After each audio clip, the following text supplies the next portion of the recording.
কত নিপীড়ন নির্যাতন করা হয়েছে। তার অসুস্থতাকে গ্রাহ্য করেনি সরকার। সরকার যারা ছিলেন ফ্যাসিবাদী সেই সরকার, তারা নিজেরা যখন বন্দী হয়েছেন 1/11-এ, অসুস্থতার কারণে তারা স্কয়ার হাসপাতালে ভর্তি হয়েছেন, চিকিৎসার জন্য বাইরেও গেছেন, কিন্তু বেগম খালেদা জিয়ার ভাগ্যে সেই সুযোগটুকু ঘটেনি। তার উন্নত চিকিৎসার কোনো ব্যবস্থাই করেননি।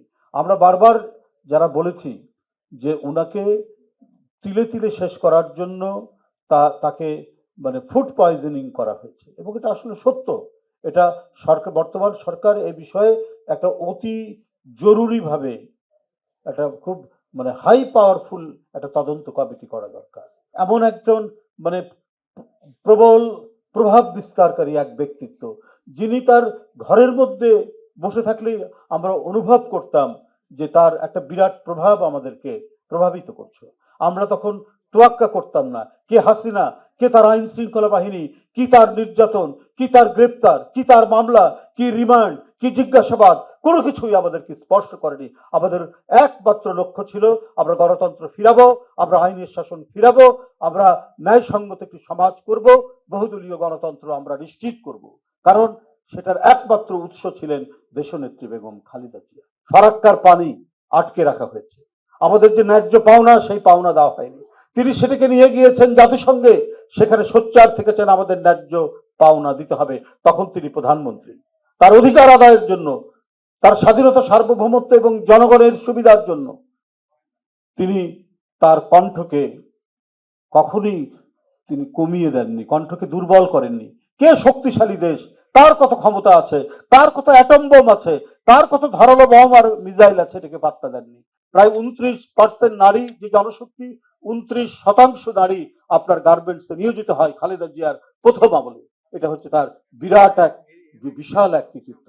এবং তার দুই আমলে, দুই রেজিমে বেগম খালেদা জিয়া নারীদের মানে তাদের যে ক্ষমতায়ন, এম্পাওয়ারমেন্ট এবং নিজ পায়ে দাঁড়ানোর জন্য যে পদক্ষেপগুলো নিয়েছেন সেটা তুলনাহীন।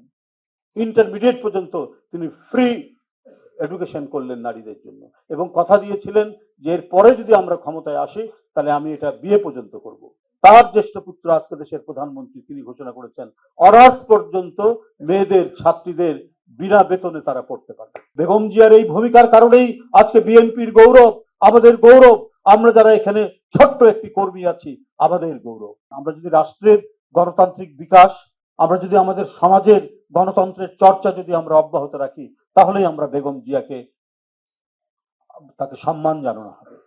আমরা যদি আইনের শাসন প্রতিষ্ঠা করতে পারি, তাহলেই বেগম জিয়াকে শ্রদ্ধা জানানো হবে। আমরা যদি কথা বলার স্বাধীনতা, আমাদের কণ্ঠকে, আমাদের মত যাই হোক না কেন, ভিন্ন মত থাকতে পারে, কিন্তু সব মত একটি জায়গায়, একটি দেশে তারা কথা বলবে। কেউ গুমের ভয় করবে না, কেউ গুপ্ত হত্যার ভয় করবে না, কেউ রাষ্ট্রীয় কোনো হত্যার ভয় করবে না। এই ধরনের একটি নির্ভয় গণতান্ত্রিক সমাজ গড়ার যে যদি আমরা নিশ্চিত করতে পারি, তাহলেই বেগম খালেদা জিয়াকে আমরা শ্রদ্ধা জানাতে পারবো। কারণ তিনি এই কাজগুলোই করতে চেয়েছেন। তার সুযোগ্য পুত্র জনাব তারেক রহমান আজ প্রধানমন্ত্রী। তাদেরই ধারাবাহিকতায়, তাদেরই জনপ্রিয়তা, তাদেরই আদর্শ, তাদেরই দর্শনকে হাতে নিয়ে তিনি আজকে দেশ পরিচালনা করছেন। আজকে আগামীকাল 180 দিন হবে, 6 মাস পূর্ণ হবে। তো আমি শুধু বলবো যে অনেক তার যে সোশ্যাল আপলিফটমেন্ট, সামাজিক সুরক্ষার ব্যাপারে যে কাজগুলো তিনি করেছেন, এটা তো নিঃসন্দেহে প্রশংসার দাবিদার এই সময়ের মধ্যে।